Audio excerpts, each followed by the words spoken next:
This week, The Economist ran a warning that, just like the 1970s, inflation may be set to make a comeback. UK inflation has risen to 3% and the Bank of England think it will keep rising. Last month, US inflation unexpectedly jumped to 3%. Even Japan, a bastion of deflationary pressures, saw inflation jump to 4%. Now, back in 1974, rising oil prices caused a sharp jump in inflation to over 10%. But it also fell pretty quick, and this pretty much mirrors the situation since 2022. However, whilst governments congratulated themselves on bringing inflation down in 1976, it proved to be very temporary, and in the late 1970s, inflation rose even higher. You can see that we have tracked the first wave of inflation like the 70s. The big question is, will we also track the second double dip wave? By the way, this second bout of inflation required very high interest rates and a deep recession to bring inflation under control. Now, personally, I don't think the 1970s is a particularly good analogy to our current economic climate. Inflation prospects may actually be less damaging than some fear, but it is definitely worth looking at these arguments to understand what may happen to inflation and, of course, what may happen to interest rates. Now, firstly, past inflation can definitely cause future inflation. In 2022, many workers saw prices rise faster than their wages. It was an effective real wage cut, and this was partly because the shock rise in inflation took many people by surprise. We'd been used to a period of low inflation really for quite a long time, and therefore workers were slow to react to rising prices. But now the situation is different. Households and firms are very wary of inflation, and as a result, inflation expectations tend to be a bit higher. Reuters report that US inflation expectations deteriorated to 4.3%, the highest rate since 2023. When inflation expectations set in, it tends to become self-fulfilling. When you expect high inflation, workers will want to bargain for higher wages. Consumers rush to buy goods before they become more expensive, and all this encourages firms to put up prices in anticipation of higher wages, higher demand. So the more people expect inflation, the more likely we are to get inflation. Now, the big question is, why are inflation expectations rising again? Well, there have been a few high-profile news stories which are feeding fears of inflation. Firstly, the avian flu in America pushing up the price of eggs. Egg prices have more than doubled in the past few months. And this is the kind of food item that is psychologically very important. Many people say it was food prices that tipped the last US election.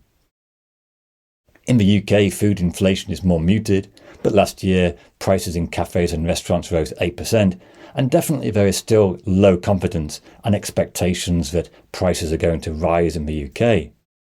Secondly, all the talk of tariffs is seeping through into the realisation that many prices of imported goods could start to rise. Now, so far, there's only been a fairly modest set of tariffs actually implemented, but it is likely to be extended in the coming months. And for an open economy like the UK, higher tariffs will definitely lead to a significant rise in prices. Another factor that could cause inflationary pressures is relatively tight labour markets. Unemployment is relatively low. In the UK, just 4.4%, US 4%. And this is leading to relatively high wage growth. And of course, wage growth does tend to cause inflationary pressures. It's more costs for firms and also more money for workers to spend. In the UK, end of last year, wages rose nearly 6%. And we can see this in service sector inflation, which has been much higher than the headline rate. And many argue that this underlying service sector inflation is a better guide to what's really happening to inflationary pressures in the economy. And that's a reason to be concerned about future inflation. But on inflation, there may actually be some good news. A big reason for the expected rise in inflation is due to higher gas prices. A cold winter and the continued disruption around the Ukraine war has seen higher gas prices.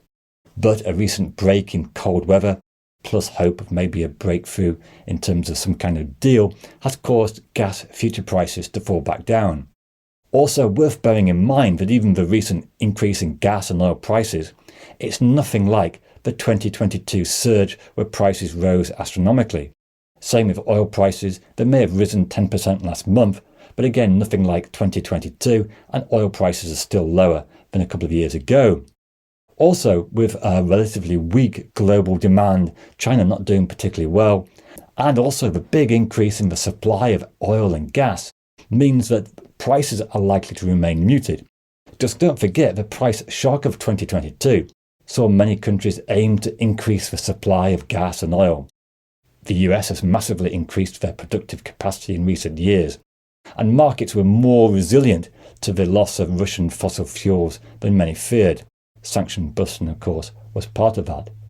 But the irony is that the world still faces the possibility of a glut in oil and gas prices.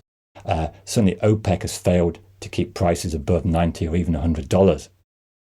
Now, in 2021, if you had asked me what I expected inflation to be in 2022, on my bingo card, I definitely didn't have inflation of 10%.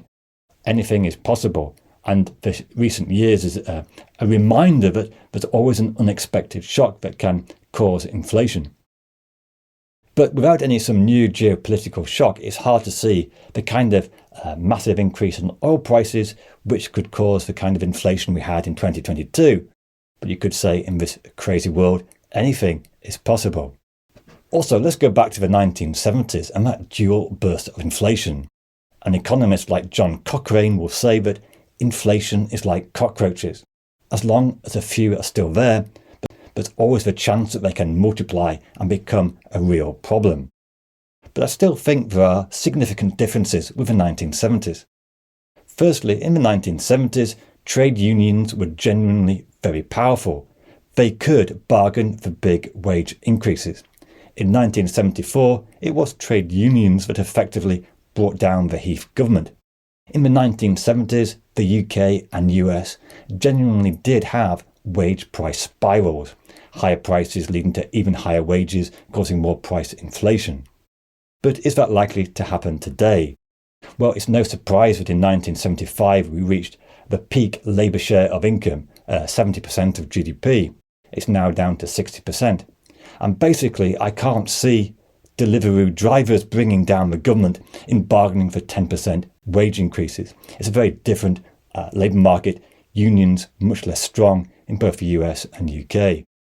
Also in the 1970s, don't forget that oil prices trebled, and the economy in those days was much more dependent on oil than it is today. We have more fuel-efficient engines, more cars which are starting to run on electricity. Oil is still very important, but not quite the dominant force it was in the 70s. Thirdly, don't forget that news media can be quite selective. You definitely see front-page news about rising egg prices, but they almost certainly will come down, and you won't hear front-page news when prices come down. What about long-term inflationary pressures? Because here there's both good news and bad news. You can kind of take your pick. Firstly, energy prices are getting cheaper. Renewables like solar and wind falling in price quite dramatically and expected to keep fall. Battery technology improving. Now, if you live in the UK, you might say, well, how come we're not experiencing falling prices? In fact, the opposite is happening. Electricity prices more than doubled in the UK in recent years. But at least in theory, in the long term, technological improvements should enable cheaper power, though I agree it may take several years to make this theory a reality. For example, there's even talk of importing solar power from Morocco. It's just a shame it would cost £20 billion in power cables. Thirdly, we have an ageing populations in many countries, and this does tend to cause some deflationary pressures. A society dominated by older people will invest and consume less and may see lower inflation.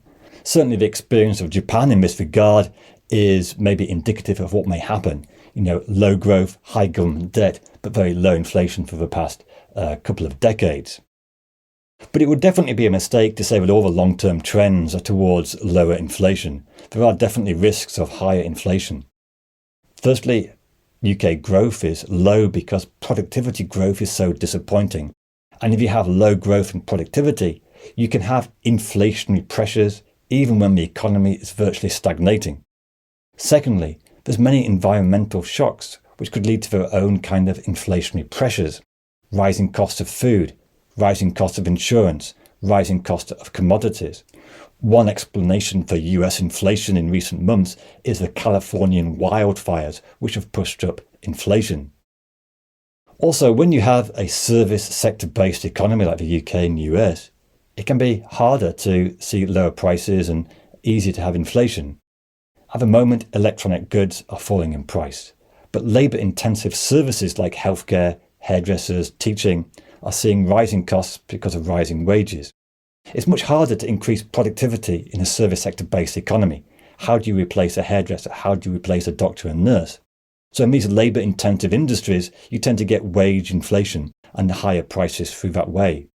Now this shows how the US sectors with the biggest price rises in the past few years have been hospital, education and childcare, all growing sectors in the economy. Also, don't forget, an ageing population could lead to a shortage of workers, which puts upward pressure on wages and prices. Now, of course, the big question is, will artificial intelligence and other technologies be able to replace all these expensive nurses, teachers and YouTubers? Final point is that if inflation is forecast to rise, why don't the central banks just act and stop it? Well, they can always increase interest rates as much as they want to, but if inflation is caused by, say, rising gas prices and rising costs, it's very difficult to stop this through higher interest rates. Now, higher interest rates will eventually depress the economy enough that you may start to see higher unemployment, lower wage growth, even lower prices. In the 1930s, prices did fall quite a lot, but it was at a huge cost of mass unemployment. So the central bank have to make a difficult decision. Is it worth deflating the economy to a point where prices actually start to fall? Will the cost rises just prove temporary?